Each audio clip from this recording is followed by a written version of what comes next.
Hi, this is Gloria, the pink-haired investor realtor from Indianapolis. And today I have Damon on the line with me. Basically, Damon has been helping us for about 6 months now with property analysis. He's a college kid. I'll let him tell a little bit more about that. But he actually called me as a new investor, just wanting to know more about Indianapolis. And he started spouting facts to me and different things that he was studying. So we scheduled another call and I actually hired him to be on my team. And lately he's been telling me, he's like, I'm doing a property a day. I'm like, hey, let's just show me how you're doing it and let's look at it. His details are phenomenal. Any of you that have worked with me for any length of time know that I am not a detail person. I am very much a high numbers person, estimates number, and I'm just going to tell you kind of the gut feelings of things. So it's really good for me to have people on my team like Damon that are so detailed. But a couple of weeks ago, he showed me his property analysis detail sheet that he's doing, and I think it's pretty cool.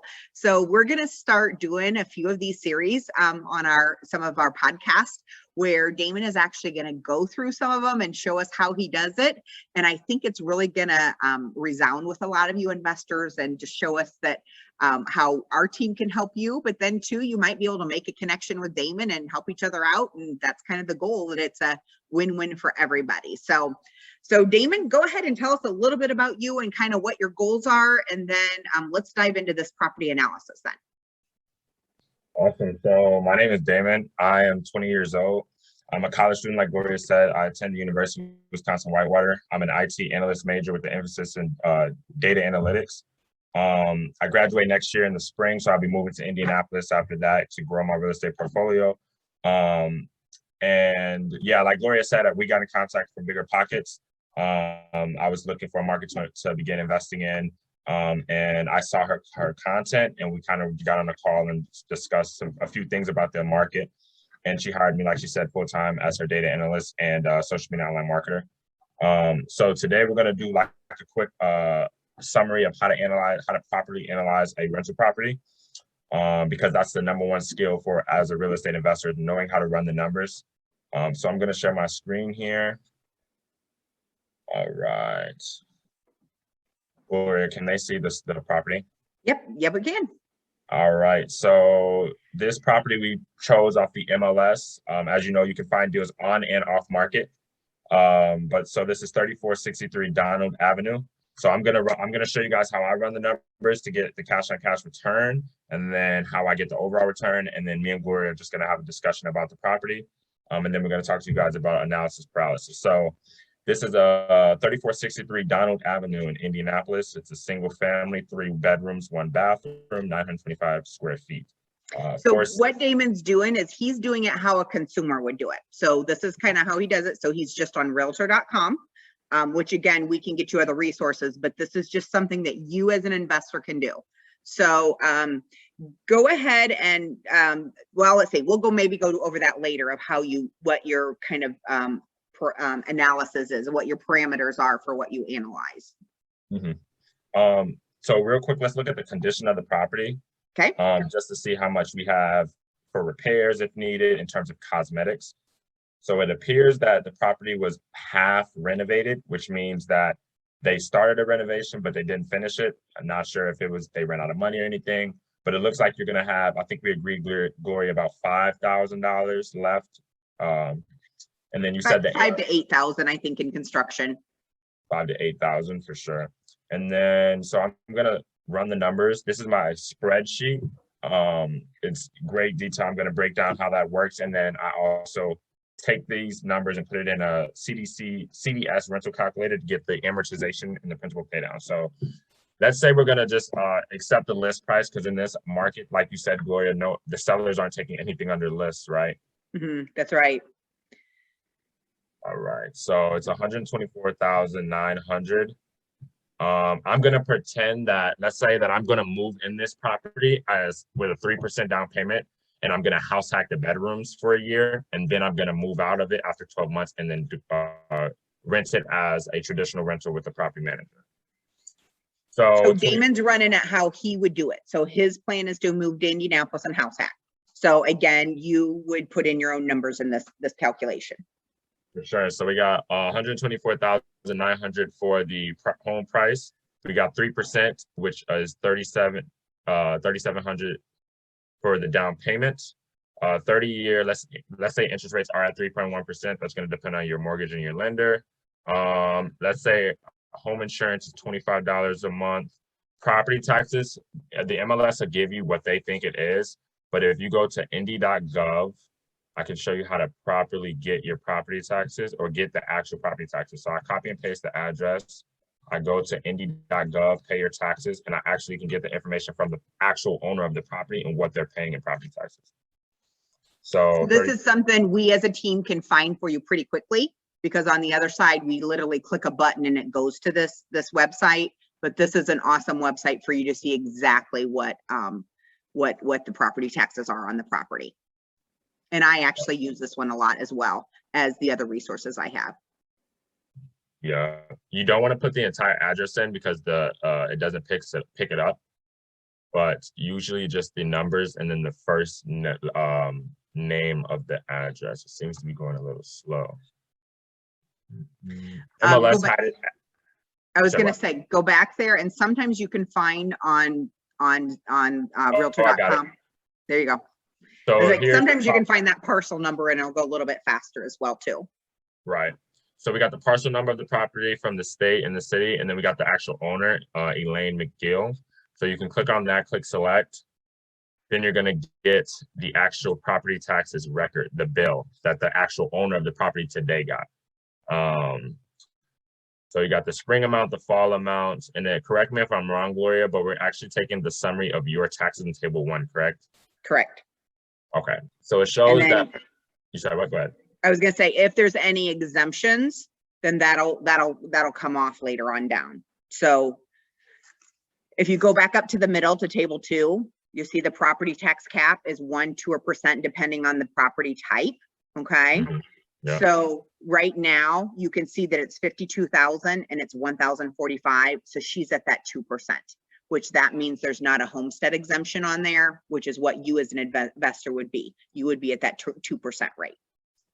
Right. So we're going to take this $1,200 is annually, correct? Correct. So we're going to take that and plug that in here. So quickly, actually, we can just pull up a calculator here. And what I do is I actually like to round up to the nearest 100. So 1,200, let's say $1,200 even, divided by 12 months in a year is $100 a month in property taxes. So 124,900 home price, 3% down is 3,700. We got the property taxes at, we'll just leave it at $101 that the MLS already had it at. $25 for home insurance. That may vary. You want to talk to your insurance agent and your realtor. And then mortgage insurance is $104. This property is not in the HOA, so there's no HOA. So basically what I do is, this is a great breakdown of the monthly payments. So I'm going to transfer all this information to my spreadsheet. So 124,900 is the purchase price. 3,700, I believe, $3,747 is the down payment. I have $10,000 for closing costs, rehab, and cash reserves. That total investment comes to about $13,747. You subtract the purchase price from the down payment here, and your amount borrowed is $120,000. The square feet was 925, and then the home value, we run a CMA, but me and Gloria said it would be 140,000. 140 is ARV in this one. Yep. Right. And then as you can see, my spreadsheet shows it takes the value of the property minus what you'll owe. And that shows that if when you sign the dotted line, you will have $18,000 in instant equity. Then let's go to Rentometer. Let's look at Rentometer to see what the property will actually rent for in this neighborhood. And then you also want to verify with your real estate agent who knows the market very well. All right, so boom. And then we're gonna go into 3 bedroom, 1 bath. Let's verify. Yep, 3 bedroom, 1 bath. 3-1. All right, boom. Then you're gonna get a summary of the of what the property will rent for based on rentals in your neighborhood. So we see the average is $1,072, and then the median is $1,025. But Gloria, we discussed that it could actually rent for $1,100. Yep. So you see that there's a lot of rentals in this area. And that 75th percentile is 1192, and that's on 3 ones. So I know personally of investors, and I have a property in this area myself, and I know that this would rent for 1100. So that was one adjustment when we went through this. He had originally had that at 1050, but I'm like, no, you really can get 1100 in that area. Yeah. And right now, today, we're just going to break down really slow. I'm honestly can get these properties done within 30 seconds to see if it's a deal or not. So property tax we said was $101 a month. You see the spreadsheet I have is it breaks down monthly and annually. That's how, just as a data analyst, I love to see the numbers so I can truly get to the dollar amount of my cash flow per month and annually. PMI was $104 a month, so $104. Insurance we said was $25, and then the mortgage was $521 a month, which comes to $6,000, a little bit over $6,000 a year. So we got the purchase price, the down payment, the value of the property, the ARV, the rent, and then we got all the expenses. And I'm running the numbers as if I'm going to rent it as a rental with a property management. You can do house hacking, you can do lease options, you can do self-manage it where you don't have that 10% fee for property managers. Different things you can do, but it's just this is just to break it down to make it easy for you guys to see.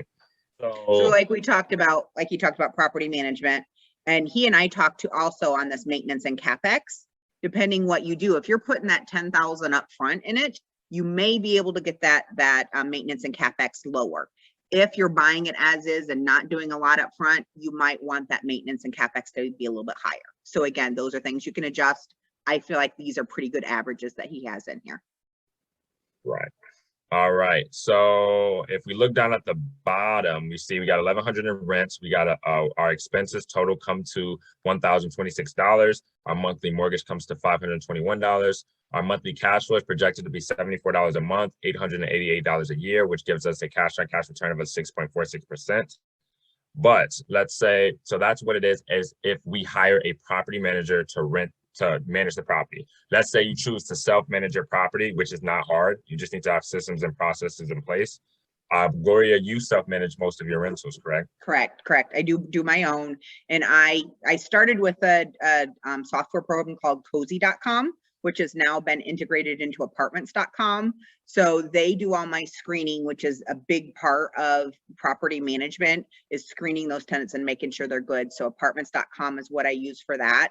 I personally meet them on property, but that's something that you could hire out on a basis, per property basis. And then the other big thing is maintenance. So as long as you're taking care of your maintenance up front, and then you could hire a handyman to go in and check on you. So very easy. I mean, if you wanted to, you could self-manage it.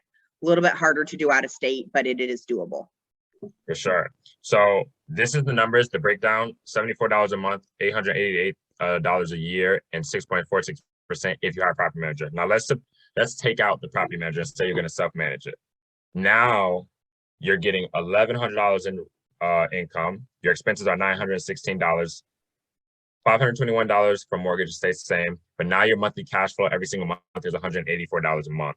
Now your annual cash flow is $2,208 a year, and now your cash on cash return comes to around 16%. So Correct. you're getting a double-digit ROI on your money, and that's just cash on cash. That's not taking into account appreciation. That's not taking into account principal pay down, which is actually another a couple $1,000s with your tenant paying down your mortgage every single month.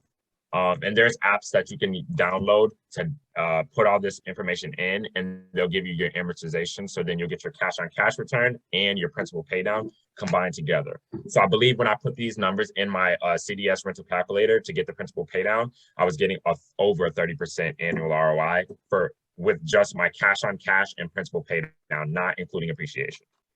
Correct. So like having this own spreadsheet set up yourself can help you a lot to do this. And then it helps too to kind of plug things in and out. So like, for instance, when Damon first started analyzing this, he's like, well, this house should really be 117, which I agreed with him. But at the same time, we're like, okay, the construction costs aren't as high as we thought. So we were able to take those down. The ARV was higher than we thought. Same thing with rents. We were able to adjust that all. So when he first plugged in the flat numbers, he's like, nope, this doesn't work. But then when we're like, okay, we can adjust these little things here and there, then it does work. So sometimes, like when you first analyze a property, it might not look right, but then we can make small adjustments. And again, a lot of that's going to be leaning on your team to see what actual numbers are, will help you a lot. Yeah. Can you scroll down just a little bit on your spreadsheet to kind of show them the kind of process that you go through and the different contingencies that you put in? Yeah, so these underneath here is just personal notes for myself. So when I'm shopping for a deal, just to keep in mind. So personally, I would definitely submit an offer for the full list price for this property. I would also talk to try to get in contact with the seller or the listing agent to determine what are the seller's needs in terms of how fast do they want to close, what certainty do they want, do they want to deal with the termites or any repairs that are needed. What can you do to make this a win-win for both parties, but also getting it at your price to get your 16% cash on cash return. I would definitely, so this is a deal in my book, and I think Gloria would also agree. Personally, she would invest in this property. So yeah, so for some contingencies I have in bold here, I would definitely want to get a contingency on a home inspection. Basically, first off, what is a contingency? Contingencies are conditions that must be met before the sale can go through. So this gives you as the investor or the buyer the opportunity to back out of the deal with and receive your full earnest money deposit. So I would do a home inspection because I want to get the age and condition of the structure of the property, like the roof, the furnace, the HVAC, the electrical, the plumbing, things of that nature. These big ticket items that are over $10,000, a couple $1,000s in repairs. I would also want to get I wouldn't personally need a financing contingency because I would have it come with a pre-approval letter and show proof of funds. But then I would also want to get an appraisal contingency because, as you know, the bank's going to send their own appraiser.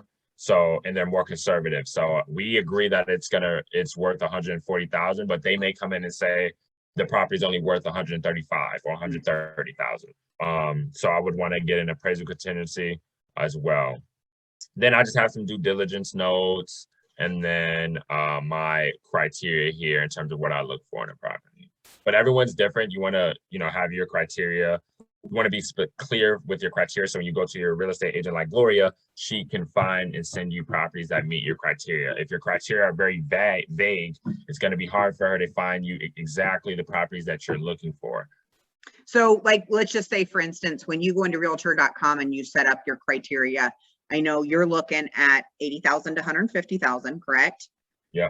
And then minimum 3 bedrooms and no HOA, because you particularly don't like HOA. So that's all different things that he's very specific. He knows exactly what he's looking for. And again, some of you, like, especially when you're just new to the game, you're not quite exactly sure. And that's how something I can guide you. And then this is something that he does on his own on the consumer facing side. But on the realtor side, I have resources that I can do a lot of these things a lot faster. And then what I do as a realtor is I can guide you on this area. So like, for instance, knowing that ARV is 140 because I sold another house just a few streets over that's 140. I know that the rental could be 1,100 because I have another property in the neighborhood myself that I know the fair market value is 1,100. So a lot of that, yes, figure out your numbers, but go ahead and go to your team.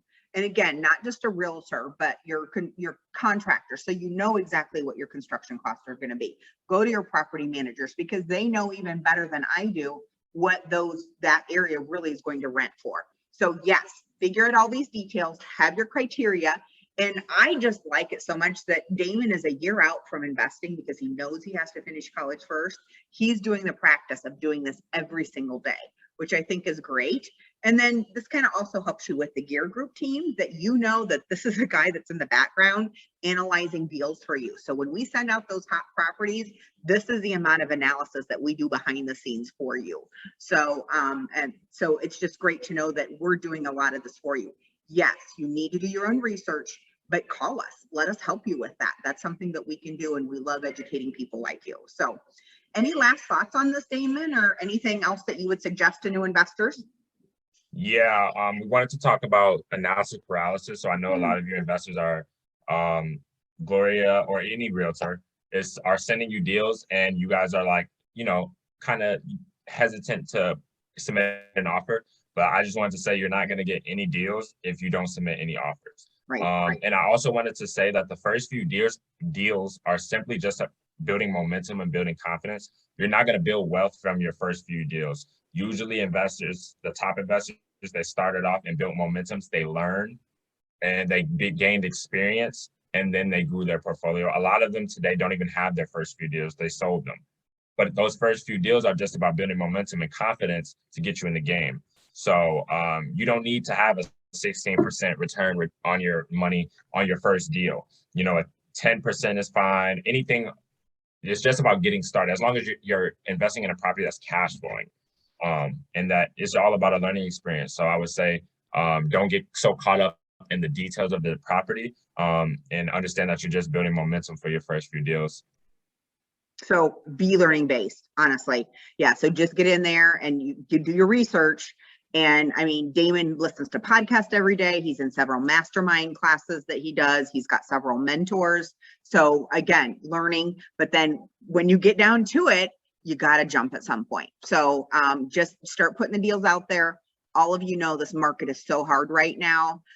Basically last year, for all of my investors, I wrote about 300 offers. We actually closed 80 deals. So just know, and I was about 25 to 30% on actually getting those accepted.